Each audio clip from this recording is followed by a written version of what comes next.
Esse é o Ecosenado e você vai ver agora uso de agrotóxicos em debate no Congresso Nacional. Nós visitamos algumas fazendas onde o agricultor mostra que ele, substituindo o químico pelo biológico, ele conseguiu a mesma produtividade. E a discussão de uma política nacional para a agricultura urbana. Nós estaríamos dando a possibilidade desse agricultor urbano ter acesso, por exemplo, ao Programa Nacional de Financiamento da Agricultura Familiar. No quadro Espécies Ameaçadas, conheça a arara azul grande. E acompanhe o repórter Rômulo Mazzoccanti de bicicleta pelas ruas e ciclovias da capital federal em busca de soluções para o problema da mobilidade urbana.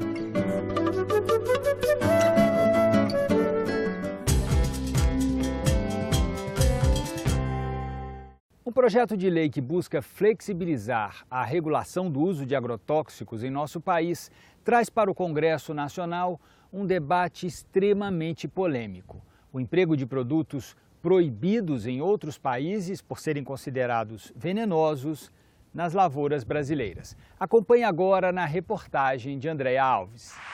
Agrotóxico é um tema que sempre gera polêmica. De um lado, ambientalistas criticam o uso do produto, que já foi, inclusive, usado como arma de guerra. De outro, agricultores alegam que sem ele é impossível produzir alimentos em larga escala. Se você deixar sem usar agrotóxico, você perde a lavoura. A pesquisadora Rose Monerá, da área de controle biológico da Embrapa, explica que a tecnologia avançou muito e essa ideia já foi superada. Nós visitamos algumas fazendas onde o agricultor mostra que ele, substituindo o químico pelo biológico, ele conseguiu a mesma produtividade. E preservando o meio ambiente e tendo uma planta mais saudável. Como o Brasil é um país dependente da agricultura, nada mais natural que tenha muita gente interessada nas leis que regulam os agrotóxicos. Vários projetos em análise no Congresso pretendem modificar a legislação atual. Mas um, especialmente, tem chamado a atenção. Ele foi aprovado em comissão especial na Câmara dos Deputados em 2018 e pode entrar na pauta do plenário a qualquer momento. Ele pretende agilizar o registro dessas substâncias. Não dá para ficar com esse sistema moroso que demora 10 anos para você registrar uma molécula. Você quer que seja registrado em 2 anos e meio? Tal qual, por exemplo, Estados Unidos e Canadá. O projeto de lei 6299 de 2002 propõe alterações em diversos pontos da legislação atual. Alguns dos mais criticados são, por exemplo, a fixação de prazos para o registro de novos produtos. A Anvisa considerou esses prazos incompatíveis com a complexidade de alguns pesticidas. A proposta concede também registros temporários para produtos que não forem registrados dentro desses prazos determinados e que já sejam usados em pelo menos 3 países da OCDE, a Organização para a Cooperação e Desenvolvimento Econômico. Para o IBAMA, as condições ambientais nos países são diferentes, o que interfere na análise de toxicidade. Além disso, a norma não trata da mesma forma os produtos que são proibidos lá, uma vez que eles não são automaticamente proibidos aqui. Um outro ponto bastante polêmico é o que concede ao Ministério da Agricultura a responsabilidade pelo registro dos agrotóxicos. Atualmente, a aprovação exige uma análise de 3 órgãos do governo, a Anvisa, o IBAMA e o próprio Ministério da Agricultura. A crítica de parlamentares que votaram em separado é que a medida vai favorecer os interesses dos agricultores em detrimento da saúde e do meio ambiente. A comida na mesa do brasileiro, ela tem muito veneno e ela pode ter ainda mais veneno se o pacote do veneno for aprovado. Girassol tem tudo a ver com saúde, beleza, cabelo ao vento. Mas uma paisagem como essas pode também estar cheia de venenos. Não essa aqui.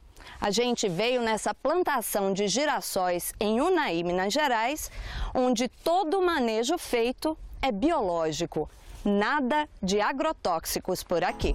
A Embrapa desenvolve produtos biológicos para controlar pragas. Explicando de uma forma bem simples, eles investigam quais doenças são capazes de matar uma determinada praga. Do mesmo jeito que a gente fica doente, os insetos ficam doentes. Então a gente estuda as doenças dos insetos, os agentes que causam doenças dos insetos, e com eles a gente faz armas biológicas. São muito eficientes para os seus alvos, mas totalmente inofensivas para a nossa saúde. Incentivar o controle de pragas por meios biológicos é uma das medidas propostas para diminuir, de forma gradual, a aplicação de agrotóxicos no Brasil.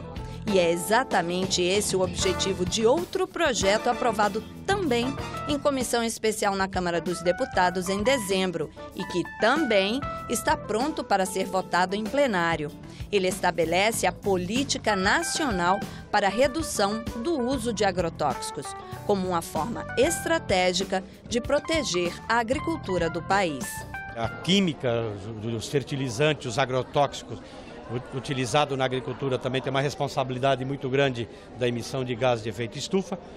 Então, tanto por o debate da saúde, o debate da alimentação sadia, do cuidado com o meio ambiente para as gerações futuras, do cuidado com os animais, como também a gente trabalhar na perspectiva de reduzir as emissões de gases de efeito estufa, nos faz enfrentar o desafio da gente reduzir drasticamente o uso de agrotóxicos na agricultura brasileira, pela importância que a agricultura brasileira tem, não só para o Brasil, como para o mundo todo.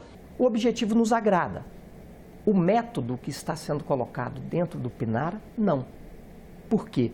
É um método que começa a criar um certo preconceito com um determinado sistema de produção que ainda é necessário para a agricultura. Para a ONU, a mudança é importante, uma vez que a promoção de uma agricultura mais saudável é um dos objetivos de desenvolvimento sustentável. Ter um mundo saudável, não poluído e um mundo melhor é importante. Então, a redução e o uso adequado desses agrotóxicos estão hoje em dia no tema da ONU e no tema do mundo. No ano de 2007, nosso consumo de recursos naturais demandou bem mais do que temos em um planeta. Por isso, precisaríamos da metade de um outro planeta Terra para atender o consumo que temos. O cenário em 2030 é mais preocupante. Observe, para suprir as nossas necessidades, precisávamos ter uma outra Terra para continuarmos com o ritmo atual de consumo. Qual a solução? Só temos um planeta Terra. Para continuar com seus recursos naturais, temos que reduzir nosso ritmo de consumo em 33% nos próximos 20 anos. Um projeto do Instituto Eco para a Preservação da Lontra foi um dos finalistas do Prêmio ODS, uma iniciativa do governo federal para premiar propostas que contribuem com os objetivos de desenvolvimento sustentável do país. Nós conversamos com a presidente do Instituto Eco, Alessandra Bess-Birolo, aqui em Brasília. O Projeto Lontra é um projeto de pesquisa que desde 1986 trabalha com a conservação da lontra neotropical. A lontra é um animal semiaquático, um carnívoro de topo de cadeia trófica, passa a maior parte do seu tempo dentro da água, por isso essa importância da gente trabalhar os ecossistemas aquáticos. É uma espécie símbolo, uma espécie bandeira, que a gente fala é uma bailarina dentro d'água. Ela é muito brincalhona, ela é muito desenvolta no ambiente aquático. A lontra e a ariranha, elas nos dão muitas informações, principalmente com relação à qualidade da água. O fato de estarmos pesquisando essas espécies nesses ecossistemas nos possibilitam trazer ações voltadas à mobilização social e à educação ambiental.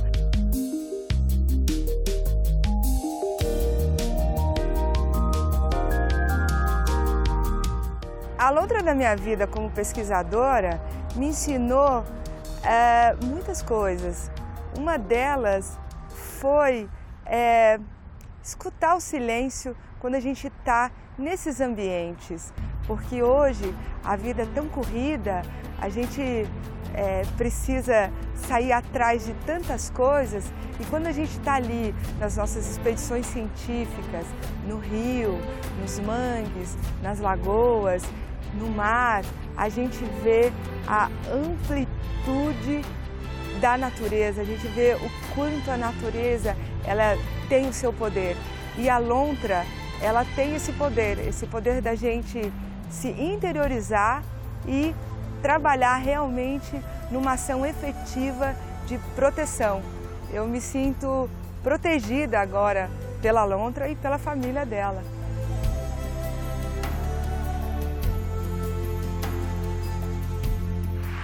Transformar grandes cidades e zonas urbanas em áreas agricultáveis e produtivas. Esse é o desafio da agricultura urbana, uma alternativa cada vez mais difundida e que é tema de 2 projetos de lei em análise no Congresso. O Plano Piloto, no coração de Brasília, tem como uma de suas marcas as grandes áreas verdes entre os prédios residenciais, espaços com imensos gramados e algumas árvores. Mas um grupo de moradores decidiu dar um destino diferente à paisagem vista da janela. Quando a gente percebeu que a gente tinha um grupo comunitário que poderia fazer alguma coisa junto e teve que escolher um projeto. E aqui, então, a gente escolheu o projeto da horta. Foi um projeto, como eu falei, começou pequeno, mas que foi logo se expandindo. E não é que deu certo? Hoje, cerca de 20 pessoas se revezam no trato das plantas, que ficam aqui, nesta área aberta ao lado dos prédios. No primeiro momento, quando a gente implementou, um ou dois vizinhos se sentiram incomodados. A gente está transformando um gramado numa outra coisa. A questão principal deles era a mudança na paisagem. Eles denunciaram a gente na AGFIS, denunciaram na Polícia Ambiental, denunciaram no Ministério Público. E em cada órgão desses eles perderam, né? Porque os órgãos reconheciam a importância da agricultura urbana como uma coisa que é benéfica para a comunidade. Uma lei aprovada em 2012 no Distrito Federal garante a utilização de áreas públicas para a chamada agricultura urbana. Agora, 2 projetos em debate no Senado querem expandir essa garantia para todo o país. Esses projetos permitem aos agricultores urbanos acesso a financiamentos e a assistência técnica. Para que a gente estruture uma política nacional, a gente precisa saber o que a gente quer, né, ter clareza de quais são os atores que serão envolvidos nesse processo de implementação dessa política e quais são os recursos alocados para ela. Existe um grupo de produtores urbanos, né, assim, que seriam o equivalente a um produtor rural na área urbana, que eles são meio que esquecidos pela legislação, então eles têm dificuldade de acesso a crédito, às políticas públicas de assistência técnica. Nós estaríamos dando a possibilidade desse agricultor urbano ter acesso por exemplo, ao Programa Nacional de Financiamento da Agricultura Familiar. Isso permite que esse agricultor seja financiado com um juros subsidiado de 2,25% ao ano. Ao mesmo tempo, ele pode entrar no PAA, que é um programa de abastecimento do setor agrícola, e estabelece, portanto, um preço mínimo para a compra. Além de fornecer uma renda extra para o produtor, a agricultura urbana também é capaz de dar alimentos saudáveis para a população. E aqui, na área pública, ela cumpre outra função. Ela envolve toda a comunidade em torno de um projeto. A horta comunitária é como se ela fosse uma quadra de basquete, um novo benefício público. Aqui todo mundo é bem-vindo para vir participar, para trabalhar, para colaborar e para colher.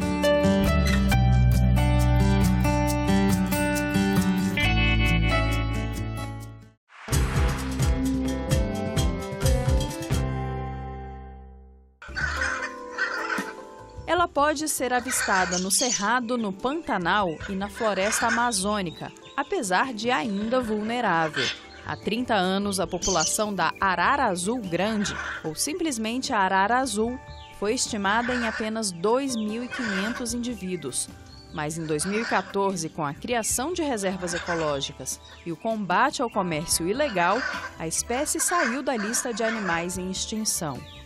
Podendo medir até 1 metro de comprimento, a espécie é o maior representante da família no mundo e se alimenta principalmente de sementes e cocos de palmeiras. As araras azuis são monogâmicas e permanecem com seu parceiro, inclusive fora da estação reprodutiva.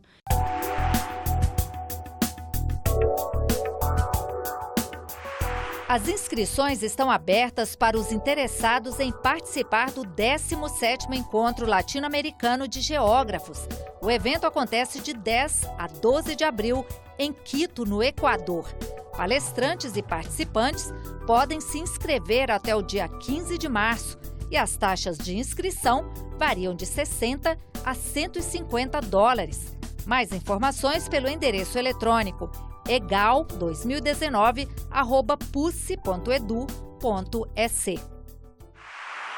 Convidamos você agora para um passeio de bicicleta pelas ruas e ciclovias da capital da República com o repórter Rômulo Mazzoccanti, em busca de soluções para o problema da mobilidade urbana e em sintonia com o esforço mundial para a redução das emissões de gases do efeito estufa.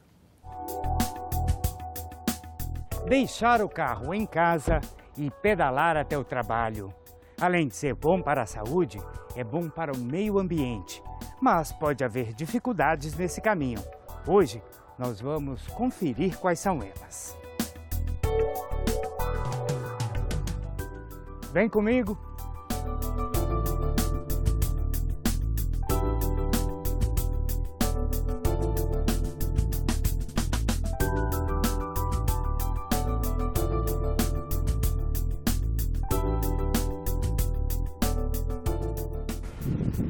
E a gente começa o percurso por uma das ciclovias que já estão estruturadas nessa parte da cidade.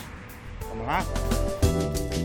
São 465 quilômetros de ciclovias na capital do país. Algumas passam por agradáveis áreas verdes. Mas, de acordo com dados de 2015 da Pesquisa Nacional por Amostra de Domicílios, pouco mais de 15 mil pessoas usam a bicicleta para ir ao trabalho, ou apenas 1,22% da população economicamente ativa.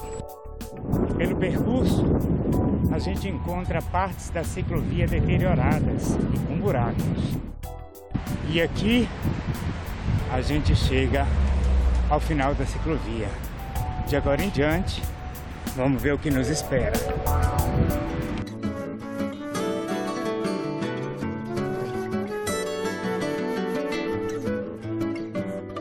O Distrito Federal tem cerca de 1.800.000 veículos em circulação. Em algumas áreas, o ciclista precisa negociar espaço com eles.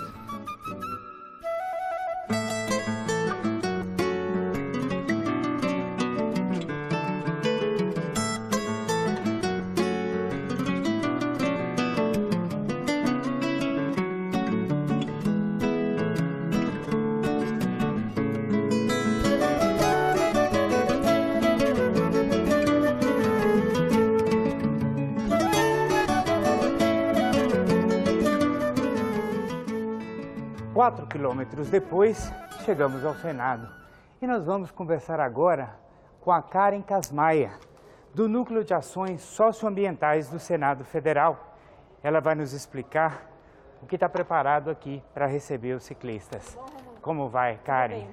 Karen, qual é a infraestrutura que o Senado oferece como forma de incentivar o uso da bicicleta? Bom, o Senado é um complexo grande, né? Então nós temos hoje 4 pontos de paraciclos com paradas, né, para uso da bicicleta. E próximos a esses paraciclos nós temos vestiários disponibilizados com chuveiros femininos e masculinos. Então o Senado fornece inicialmente o local onde o ciclista pode deixar a sua bicicleta, né, com um cadeado, e posteriormente utilizar os vestiários com armários com chave. Basta um credenciamento prévio ao Núcleo de Ações Socioambientais, você recebe uma chave e pode utilizar o armário e a ducha. Qual é o nível de adesão? Hoje nós temos cerca de 80 ciclistas no Senado Federal. Desses 80 ciclistas, cerca de 10% são mulheres. Então há um número muito maior de homens que utilizam a bicicleta no Senado. E a tendência é aumentar? É aumentar, isso. Geralmente o ciclista ele se desloca num raio de 5 quilômetros, né, do ponto de trabalho, né? Então a gente está monitorando isso, e também temos a notícia de que há pessoas que moram em outras cidades, como Águas Claras, que utilizam a bicicleta para se deslocar da sua casa até o metrô, utilizam o metrô para vir até Brasília, até a rodoviária, e depois voltam a usar a bicicleta até o Senado. Isso é bem positivo, né? Essa integração de modais de transporte. Para incentivar o ciclismo no Distrito Federal, já foram implantadas 51 estações de bicicletas compartilhadas. Conversamos com o ex-secretário adjunto de Mobilidade Urbana, que explicou como elas funcionam. Eu chego na minha estação, escolho a bicicleta e durante 1 hora eu posso utilizar essa bicicleta sem pagar nada a mais por isso. E vou ao meu local de trabalho, devolvo aquela bicicleta e aquela mesma bicicleta que eu utilizei é utilizada por um outro usuário. O custo do sistema para o usuário é R$10 por ano. Ela é responsável por reduzir significativamente a emissão de gases do efeito estufa. Então existe uma pesquisa da UFRJ recente que por ano deixamos de emitir 400 mil toneladas de gases do efeito estufa pelo uso da bicicleta na mobilidade urbana das cidades. E quem pedala diariamente sente na pele as dificuldades de ser ciclista. Existe essa cultura de achar que não deveríamos estar ali, que estamos atrapalhando o trânsito, quando na verdade estamos favorecendo e contribuindo para um monte de coisa, inclusive para diminuir a poluição da atmosfera. Então, essa relação, eu acredito que ela pode ser mudada através de políticas públicas. Por exemplo, temos o exemplo de mudança de atitude aqui em Brasília em relação ao uso da faixa de pedestre, que antigamente não se parava, né, na faixa de pedestre, não tinha esse costume, mas através de uma política pública do governo, conseguiu-se mudar a cabeça do motorista. E hoje em dia já existe essa cultura de se parar na faixa de pedestre, o que não existe em vários lugares do Brasil. Então acho que o mesmo poderia ter sido feito com a bicicleta, ou pode ser feito. Também fomos até a Universidade de Brasília falar com esta estudiosa em educação e sustentabilidade. Ela concorda que faltam planejamento e políticas públicas para a mobilidade urbana. A legislação deve prever essa integração, planejamento viário e planejamento urbano. Deve prever uma integração entre os modais, uma transição para a energia limpa, uma transição para uma ampliação para trilhos nos eixos de alta capacidade, a integração da tarifa. Então é um conjunto de elementos que vai tornar o nosso transporte público, coletivo, com mais adesão, a ser melhor adotado pela população. Nós não temos moderação da velocidade nas vias, então você não tem segurança no uso da bicicleta. Em adição, você tem pouca ciclovia relativamente. O Brasil todo tem cerca de 3.000 quilômetros. Só Nova York tem quase 2.000 quilômetros. E a integração entre os modais. Então são vários itens para se fomentar o uso da bicicleta, que é um modal saudável. Isso vai fazer com que a pessoa deixe o carro em casa, possa usar o transporte coletivo, possa usar a bicicleta para os pequenos percursos que vai fazer a ligação dela, da sua residência até uma estação de metrô mais próxima, ou então nos trajetos mais curtos, que a pessoa possa usar a bicicleta como modal de transporte.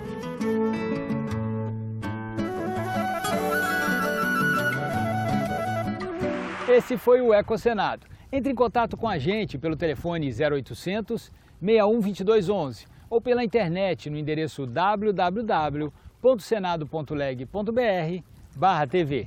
Até o próximo programa.